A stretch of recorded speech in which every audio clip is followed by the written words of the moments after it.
दोस्तों, आज हम उस खबर की तह तक जाएंगे जिसने पूरी दुनिया की नींद उड़ा रखी है और जो अंतर्राष्ट्रीय कूटनीति के गलियारों में तूफान मचा रही है, क्योंकि दिल्ली के आसमान में एक ऐसी हलचल हुई है जिसने वॉशिंगटन से लेकर बीजिंग तक खतरे की घंटी बजा दी है। और यह सब कुछ तब हो रहा है जब दुनिया की नजरें रूस और यूक्रेन के युद्ध पर टिकी हैं। मगर इसी बीच भारत की राजधानी में कुछ ऐसा घटा है जो सामान्य नहीं है और जिसके मायने इतने गहरे हैं कि आने वाले कई दशकों तक इसका असर एशिया की सुरक्षा व्यवस्था पर देखने को मिलेगा। जी हां, हम बात कर रहे हैं रूसी राष्ट्रपति व्लादिमीर पुतिन के भारत आने से ठीक पहले घटी उस घटना की जिसने सबको चौंका दिया है, क्योंकि पुतिन का विमान अभी भारत की जमीन को छू भी नहीं पाया था कि उससे पहले ही मास्को से एक विशेष विमान ने दिल्ली में लैंडिंग की। और उस विमान से जो लोग बाहर आए वे कोई साधारण राजनयिक या दूतावास के कर्मचारी नहीं थे, बल्कि वे रूसी सेना के वे आला अधिकारी और रणनीतिकार थे जिनके कंधों पर युद्ध के मैदान की जिम्मेदारी होती है। और यह खबर इसलिए भी बड़ी है क्योंकि 26 से 28 नवंबर के बीच, यानी पूरे 72 घंटे तक, भारत और रूस के सैन्य अधिकारियों के बीच दिल्ली के बंद कमरों में क्या खिचड़ी पकी है, इसकी भनक किसी को नहीं लगने दी गई। और यही गोपनीयता इस मुलाकात को और भी ज्यादा रहस्यमयी और महत्वपूर्ण बना देती है, क्योंकि जब दो महाशक्तियों की सेनाएं इस तरह से मिलती हैं, और वह भी तब जब एक देश युद्ध लड़ रहा हो और दूसरा देश दो मोर्चों पर दुश्मनों से घिरा हो, तो इसका मतलब साफ है कि बात सिर्फ हाथ मिलाने तक सीमित नहीं है, बल्कि बात बहुत आगे निकल चुकी है और रणनीतियां कागज से उतरकर जमीन पर आने वाली हैं। जरा सोचिए कि आखिर पुतिन ने अपने सबसे भरोसेमंद कमांडरों को अपने आने से पहले ही भारत क्यों भेजा? क्या यह महज प्रोटोकॉल था या फिर इसके पीछे कोई बहुत बड़ा मकसद छिपा था? सूत्रों की माने तो यह एक एडवांस पार्टी थी जिसका काम सिर्फ सुरक्षा जांचना नहीं था, बल्कि भारतीय सेना के साथ मिलकर भविष्य के खतरों का खाका तैयार करना था। क्योंकि आज युद्ध का स्वरूप पूरी तरह बदल चुका है और रूस ने पिछले कुछ सालों में यूक्रेन के मैदान में जो अनुभव हासिल किया है, वह अनुभव आज की तारीख में किसी भी सोने या हीरे से ज्यादा कीमती है। क्योंकि रूस ने देखा है कि कैसे पश्चिमी देशों की आधुनिक तकनीक को धूल चटाया जा सकता है और कैसे ड्रोन और इलेक्ट्रॉनिक युद्ध प्रणाली ने लड़ाई के नियमों को बदल दिया है। और भारत के लिए यह जानकारी संजीवनी बूटी से कम नहीं है, क्योंकि हमारी सीमा पर चीन जैसा चालाक दुश्मन बैठा है जो लगातार अपनी तकनीक को बढ़ा रहा है। और ऐसे में अगर रूस अपने युद्ध के ताजे अनुभव को भारत के साथ साझा करता है, तो यह भारतीय सेना के लिए एक अदृश्य ढाल मिलने जैसा होगा, जिसने न केवल दुश्मनों के हौसले पस्त कर दिए हैं, बल्कि भारत की सुरक्षा को अभेद्य बनाने की दिशा में एक मजबूत कदम भी बढ़ाया है। और यही कारण है कि इन 3 दिनों में भारतीय सेना की सबसे आधुनिक इकाइयों और कमान केंद्रों में रूसी अधिकारियों का जाना और वहां घंटों तक मंत्रणा करना इस बात का संकेत है कि अब भारत और रूस का रक्षा सहयोग सिर्फ हथियारों की खरीद फरोख्त तक सीमित नहीं रहा है, बल्कि यह अब एक ऐसे साझेदार के रूप में उभर रहा है जहां दोनों देश मिलकर दुश्मन की आंखों में आंखें डालने की तैयारी कर रहे हैं। और इस गुप्त बैठक में जिस तरह से आधुनिक युद्ध की चुनौतियों पर चर्चा हुई है, उससे यह साफ हो जाता है कि आने वाले समय में हमें भारत की सैन्य रणनीति में कुछ बड़े और आक्रामक बदलाव देखने को मिल सकते हैं, जिसमें साइबर सुरक्षा से लेकर अंतरिक्ष युद्ध तक की तैयारी शामिल हो सकती है। और मजे की बात यह है कि अमेरिका जो लगातार भारत पर दबाव बनाने की कोशिश कर रहा था कि वह रूस से दूर हो जाए, वह बस देखता ही रह गया और मास्को ने अपनी चाल चल दी, क्योंकि भारत ने अपनी विदेश नीति को किसी के दबाव में झुकने नहीं दिया और यह साबित कर दिया कि उसके लिए राष्ट्रहित सर्वोपरि है और अपने पुराने दोस्त का साथ देना उसकी परंपरा भी है और रणनीति भी। और अब जब 4 और 5 दिसंबर को प्रधानमंत्री नरेंद्र मोदी और राष्ट्रपति पुतिन की मुलाकात होगी, तो वह मुलाकात महज एक औपचारिकता नहीं होगी, बल्कि वह उस नींव पर इमारत खड़ी करने जैसा होगा जिसे इन सैन्य अधिकारियों ने पिछले कुछ दिनों में तैयार किया है। और इस शिखर सम्मेलन में जिन समझौतों पर मुहर लगने वाली है, वे न केवल भारत की रक्षा प्रणाली को बदल देंगे, बल्कि दुनिया को यह संदेश भी देंगे कि भारत और रूस की दोस्ती कोई कच्चा धागा नहीं है जिसे पश्चिमी देशों के प्रतिबंधों की कैंची काट सके, बल्कि यह वह फौलादी जंजीर है जो वक्त की हर कसौटी पर खरी उतरी है। और इसीलिए अब चर्चा हो रही है कि इस यात्रा के दौरान $100 अरब के व्यापार का जो लक्ष्य रखा गया है, वह अपने आप में एक क्रांति है। क्योंकि अब तक हम सिर्फ रक्षा सौदों की बात करते थे, लेकिन अब भारत और रूस अपने रिश्तों को ऊर्जा, व्यापार और तकनीक के नए आयामों तक ले जाना चाहते हैं। और इसमें सबसे बड़ी बात यह है कि दोनों देश अपनी मुद्राओं में व्यापार करने पर जोर दे रहे हैं, जो डॉलर के प्रभुत्व को सीधी चुनौती है। और यह अमेरिका के लिए किसी बुरे सपने से कम नहीं है, क्योंकि अगर दुनिया के दो बड़े देश डॉलर को दरकिनार कर अपनी मुद्रा में व्यापार करना शुरू कर देते हैं तो यह पश्चिमी अर्थव्यवस्था के लिए एक बड़ा झटका होगा। और उधर चीन, जो अपने आप को एशिया का सबसे बड़ा खिलाड़ी मानता है, उसके पेट में भी दर्द होना लाजमी है, क्योंकि वह जानता है कि रूस भले ही उसका दोस्त होने का दावा करे, लेकिन जब बात भारत की आती है तो रूस ने हमेशा भारत को प्राथमिकता दी है। और S-400 जैसी बेहतरीन मिसाइल रक्षा प्रणाली इसका जीता जागता सबूत है, जो चीन से पहले भारत को मिली। और अब खबर यह भी है कि रूस भारत को कुछ ऐसी तकनीक देने वाला है जो उसने आज तक किसी को नहीं दी है, और इसमें हाइपरसोनिक मिसाइल तकनीक से लेकर परमाणु पनडुब्बियों तक का सहयोग शामिल हो सकता है, जो हिंद महासागर में भारत की ताकत को कई गुना बढ़ा देगा।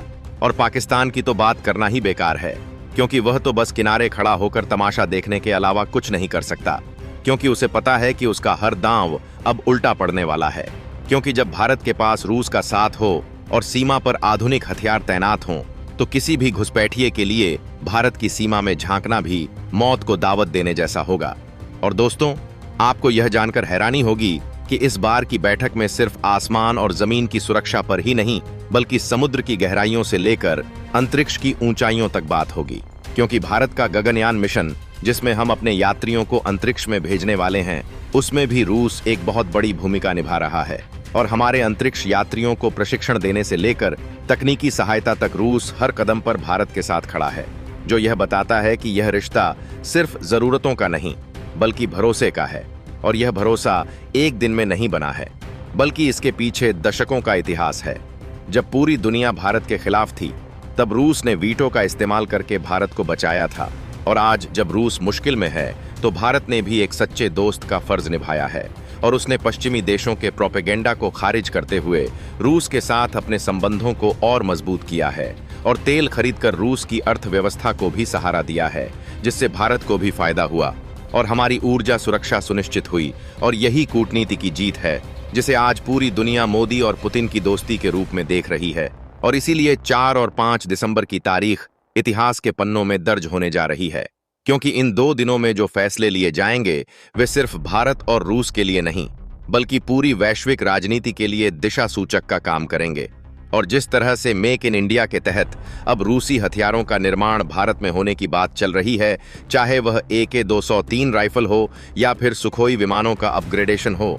यह सब भारत को आत्मनिर्भर बनाने की दिशा में मील का पत्थर साबित होगा। और वो दिन दूर नहीं जब भारत न सिर्फ अपनी जरूरत के हथियार बनाएगा, बल्कि रूस के साथ मिलकर दुनिया के दूसरे देशों को हथियार निर्यात भी करेगा। और यह सब उस विजन का हिस्सा है जो बंद कमरों में हुई उन गुप्त बैठकों में तैयार किया गया है, जिसकी भनक मीडिया को भी पूरी तरह नहीं लग पाई, लेकिन उसके परिणाम अब धीरे धीरे सामने आ रहे हैं। और जब पुतिन दिल्ली के हैदराबाद हाउस में प्रधानमंत्री मोदी से गले मिलेंगे, तो वह तस्वीर सिर्फ 2 नेताओं के मिलन की नहीं होगी, बल्कि वह एक नए विश्व व्यवस्था की तस्वीर होगी, जिसमें एशिया की आवाज को कोई दबा नहीं सकेगा और भारत एक महाशक्ति के रूप में अपनी दावेदारी और मजबूती से पेश करेगा। इसलिए दोस्तों, हमें इस यात्रा पर बारीकी से नजर रखनी होगी, क्योंकि इसमें भारत के भविष्य की सुरक्षा और समृद्धि के कई राज छिपे हैं। और जिस तरह से दोनों देशों ने साइबर खतरों और आतंकवाद से निपटने के लिए एक संयुक्त कार्य योजना बनाने का फैसला किया है, वह बताता है कि अब दुश्मन चाहे सरहद पार से गोली चलाए या फिर कंप्यूटर के पीछे बैठकर हमारे सिस्टम को हैक करने की कोशिश करे, भारत के पास हर हमले का मुंह तोड़ जवाब देने की क्षमता होगी। और यह क्षमता हमें रूस के सहयोग से और भी तेजी से हासिल हो रही है। और शायद यही वजह है कि पश्चिमी मीडिया इस यात्रा को लेकर इतना बेचैन है और लगातार नकारात्मक खबरें चला रहा है। लेकिन भारत की जनता और सरकार दोनों यह जानते हैं कि हमारा असली हितैषी कौन है और वक्त आने पर कौन हमारे काम आता है। और इसीलिए यह यात्रा सिर्फ कूटनीतिक नहीं, बल्कि भावनात्मक भी है,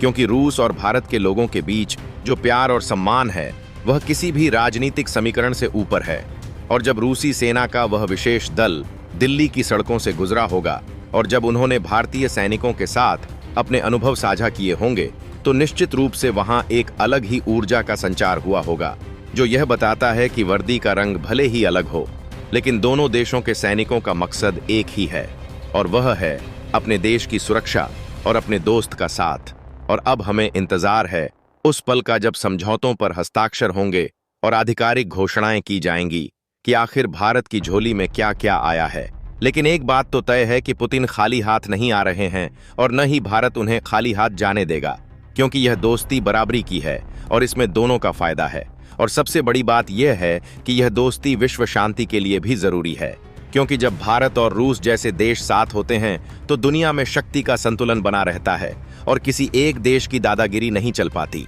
और यही वजह है कि आज हर भारतीय इस यात्रा को लेकर उत्साहित है और उम्मीद कर रहा है कि इससे हमारे देश की सुरक्षा इतनी मजबूत हो जाएगी कि दुश्मन हमारी तरफ देखने से पहले 100 बार सोचेगा।